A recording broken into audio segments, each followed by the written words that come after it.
Assalamualaikum warahmatullahi wabarakatuh. Di sini saya akan membacakan sedikit materi tentang kekuasaan politik dan kebijakan dalam kebidanan. Saya Dwi Resti Novianti dengan NIM B2406102 dari kelas A02.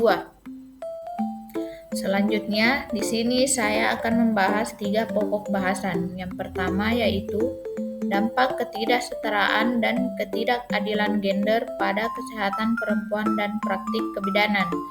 Yang kedua, peran perempuan dalam asuhan kebidanan dan dapat memberikan advokasi serta bisa membawa reformasi kebijakan kesehatan. Yang ketiga yaitu politik dalam asuhan kebidanan.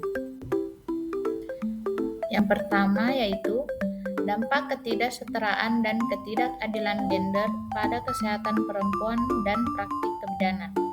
Ketidaksetaraan dan ketidakadilan gender memiliki dampak yang signifikan pada kesehatan perempuan dan praktik kebidanan. Berikut adalah beberapa dampak utama dari ketidaksetaraan dan ketidakadilan gender pada kesehatan perempuan dan praktik kebidanan.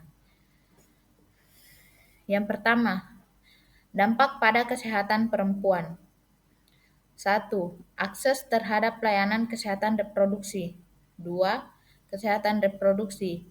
3. Diskriminasi dalam layanan kesehatan. Yang keempat, kesehatan mental. Dan yang kelima, pengambilan keputusan terkait kesehatan. 2. Dampak pada praktik kebidanan. Yang pertama yaitu keterbatasan akses. Yang kedua, diskriminasi dalam profesi kebidanan. Yang ketiga, tuntutan peran ganda. Yang keempat, akses terhadap pendidikan dan pelatihan. Yang kedua, peran perempuan dalam asuhan kebidanan dan dapat memberikan advokasi serta bisa membawa reformasi kebijakan kesehatan.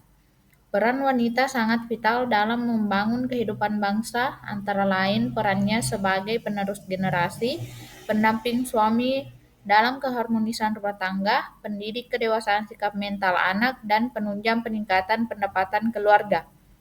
Peran perempuan dalam asuhan kebidanan sangat penting baik sebagai penerima layanan maupun sebagai penyedia layanan. Mereka dapat memberikan advokasi dan membawa reformasi kebijakan kesehatan melalui beberapa cara. Yang pertama, sebagai penerima layanan, yaitu mengartikulasikan kebutuhan dan prevensi. 2. Memperjuangkan hak dan keadilan. 3. Melakukan advokasi komunitas. Yang kedua, sebagai penyedia layanan. Yang pertama yaitu memberikan layanan yang berorientasi pada pasien. Yang kedua, memperjuangkan perubahan dalam praktik klinis. Yang ketiga, terlibat dalam pelatihan dan pendidikan. Yang ketiga, sebagai advokat kebijakan. Yang pertama yaitu berpartisipasi dalam proses kebijakan. Yang kedua, mengadvokasi untuk perubahan kebijakan. Dan yang ketiga, membentuk jaringan dan aliansi. Yang ketiga, politik dalam asuhan kebidanan. Dalam konteks pelayanan kebidanan, politik dan hukum memainkan peran penting dalam mengatur, mengawasi, dan memastikan kualitas, aksesibilitas, dan kenyamanan layanan kesehatan reproduksi. Berikut beberapa aspek politik dan hukum yang relevan dalam pelayanan kebidanan. Yang pertama, regulasi profesional. Yang kedua, kebijakan kesehatan reproduksi. Yang ketiga, aksesibilitas dan kesetaraan. Yang keempat, pengawasan dan akreditasi. Yang kelima, pengaturan praktik medis. Yang keenam, pencegahan dan penegakan hukum. Dari materi tersebut ada kesimpulan yang dapat kita ambil. Kesimpulan dari materi pertama yaitu dengan mengatasi ketidaksetaraan dan ketidakadilan gender, baik dalam akses terhadap layanan kesehatan maupun dalam praktik kebidanan, akan membantu memastikan bahwa perempuan memiliki akses yang setara terhadap layanan kesehatan reproduksi yang berkualitas dan bahwa praktik kebidanan menjadi lebih inklusif dan responsif terhadap kebutuhan mereka. Kesimpulan dari materi yang kedua yaitu dengan memanfaatkan peran mereka sebagai penerima dan penyedia layanan kebidanan, serta sebagai advokat kebijakan kesehatan, perempuan dapat berperan penting dalam membawa reformasi yang diperlukan untuk meningkatkan akses, kualitas, dan relevansi layanan kebidanan, serta mempromosikan kesetaraan gender dalam kesehatan reproduksi dan kebidanan. Yang ketiga yaitu